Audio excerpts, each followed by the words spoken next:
Hello everyone, my name is Sawan Gurjar and I am currently a MTech student at IIT Bombay. बहुत दिन हो गए कोई video नहीं अपलोड कर पाया था, थोड़ा शेड्यूल बिजी चल रहा था। जैसे कि आप लोगों ने क्वेश्चंस किए थे कि सर मार्क्स नहीं आ रहे टेस्ट सीरीज में, तो उस पर वीडियो बनाओ। तो आज हम लोग डिस्कस करने वाले हैं कि टेस्ट सीरीज में मार्क्स कम क्यों आते हैं और इनको इम्प्रूव कैसे किया जाए। कई लोग बोलते हैं कि हम नंबर ऑफ क्वेश्चंस भी सफिशिएंट करते हैं फिर भी मार्क्स कम आते हैं, तो इसका रीजन क्या है? तो इसका मेन रीजन है कि सिली मिस्टेक्स हो जाती है। अब सिली मिस्टेक्स होती क्यों है? सिली मिस्टेक्स इसलिए होती है क्योंकि हम जब क्वेश्चन को अटेम्प्ट करते हैं तो हम कॉन्सेंट्रेटेड नहीं रह पाते। उस टाइम पे हम जल्दी में रहते हैं या फिर कॉन्सेंट्रेटेड नहीं रहते, तो उससे क्या होता है कि हम क्वेश्चन को मिस इंटरप्रेट कर लेते हैं या फिर कुछ गलत डेटा रीड कर लेते हैं। या फिर मैं तो जब टेस्ट देता था तो मेरे टाइम पे तो मैंने बहुत बार ये गलती की है कि मैं क्वेश्चन को ढंग से नहीं पढ़ता था और उसकी वजह से मेरे मार्क्स कटते थे। तो इससे होता क्या है कि जो हमारे एक्सपेक्टेड मार्क्स रहते हैं उससे हमारा सीधा एक क्वेश्चन के पीछे -2.66 या -1.33 हो जाता है। तो आपने अगर 3 या 4 क्वेश्चन में अगर सिली मिस्टेक करी है तो आपको सीधे 10 या 8 से 10 मार्क्स का लॉस हो जाएगा। तो इसलिए आपके जो मार्क्स रहते हैं वो एक्सपेक्टेड मार्क्स नहीं आ पाते हैं। अब आपकी सिली मिस्टेक्स होती क्यों है? एक इसका कारण ये भी है कि आप चाहते हैं कि आप सारे क्वेश्चन अटेम्प्ट कर पाए, लेकिन ऐसा नहीं है। पहले हमको क्वेश्चंस पे नहीं ध्यान देना है, हमें नंबर ऑफ क्वेश्चन ज्यादा अटेम्प्ट नहीं करने हैं, हमें पहले ध्यान देना है एक्यूरेसी पर। क्योंकि जब आप ज्यादा क्वेश्चन अटेम्प्ट करने का ट्राई करते हो तो आप क्वेश्चंस को जल्दी जल्दी करते हो और उस चक्कर में आप जो कुछ सिंपल क्वेश्चन भी गलत कर देते हो। क्योंकि जल्दी करने के चक्कर में हम लोग कभी क्वेश्चन में कुछ छोड़ देते हैं और अच्छे से नहीं कर पाते हैं उसको। तो इसलिए पहले एक्यूरेसी पर ध्यान दो, कम क्वेश्चन करो लेकिन ट्राई करो कि एक्यूरेट कर पाओ। क्योंकि ज्यादा क्वेश्चन करने के चक्कर में हम कई बार छोटी छोटी गलतियां कर देते हैं और उनकी वजह से हमारे मार्क्स का लॉस होता है।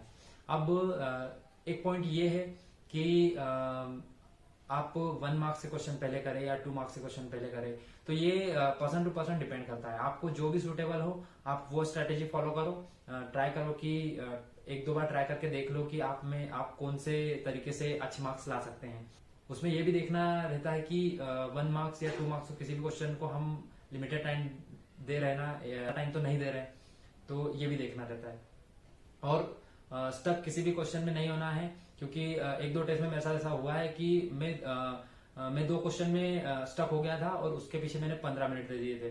तो उस क्वेश्चन में उस टेस्ट में मेरे मार्क्स कम आए थे। तो आपको स्टक नहीं करना है किसी भी क्वेश्चन में। अगर ऐसा लग रहा है कि हम इस क्वेश्चन में फंस रहे हैं तो उसे छोड़ देना है, उसे एंड में ट्राई करना है। ओके, नेक्स्ट पॉइंट आता है रिवीजन। तो रिवीजन बहुत इंपॉर्टेंट है।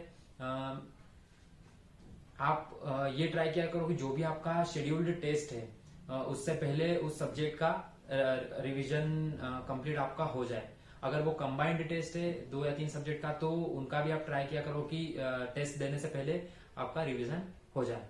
और अगर वो फुल टेस्ट है तो आपने जो भी शेड्यूल किया है कि आपको हर टेस्ट के पहले 1 या 2 सब्जेक्ट का रिवीजन करना है, तो जो भी आपको जैसे भी लग रहा हो वैसे, लेकिन रिवीजन है इंपॉर्टेंट, रिवीजन आपको करना ही है।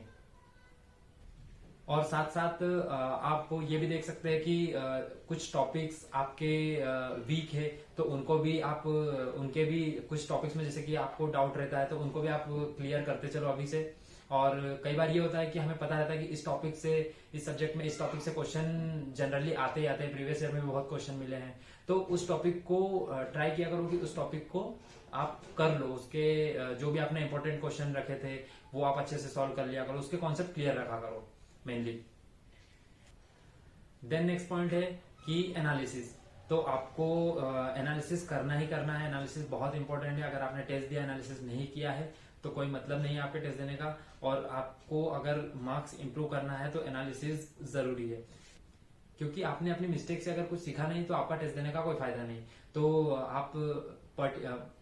तो आप लिखो, एनालिसिस करो उसको और उसकी एक कॉपी अलग से बना लो कि मैंने इस टेस्ट में ये वाली गलती करी थी और यहाँ पे मेरे मार्क्स कटे। तो जब भी हम नेक्स्ट टेस्ट के लिए अपीयर होंगे तो उस टाइम उसके थोड़ी बहुत देर पहले आप देख लिया करो कि हाँ ये मिस्टेक्स हुई थी लास्ट टेस्ट में, तो अब मुझे इस टेस्ट में ये मिस्टेक्स नहीं करनी है। ये चीजें आपके माइंड में आ जाएगी अगर आप थोड़ी देर पहले देख लोगे तो।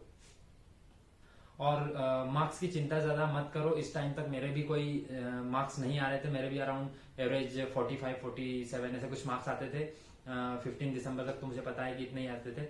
लेकिन मैंने क्या किया था कि अभी तक एनालिसिस करना चालू कर दिया था, टेस्ट को गलतियों से सीखना चालू कर दिया था, तो मेरे मार्क्स इंप्रूव धीरे धीरे होना स्टार्ट कर दिए थे।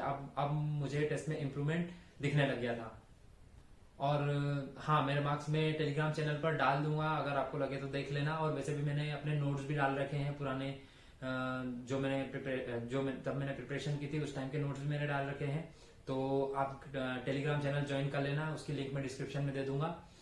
और उस पर जो भी गेट से रिलेटेड दूसरी इन्फॉर्मेशन रहेगी वो भी डालते रहूंगा।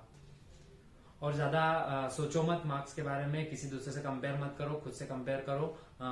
सीखते रहो गलतियों से, आपको अपना इम्प्रूवमेंट दिखेगा। रिजल्ट आपको हैंड टू हैंड नहीं मिलेगा, आपको थोड़ा लेट मिलेगा, लेकिन रिजल्ट मिलेगा जरूर। तो अच्छे से प्रिपरेशन करते रहो और गिव अप नहीं करना है।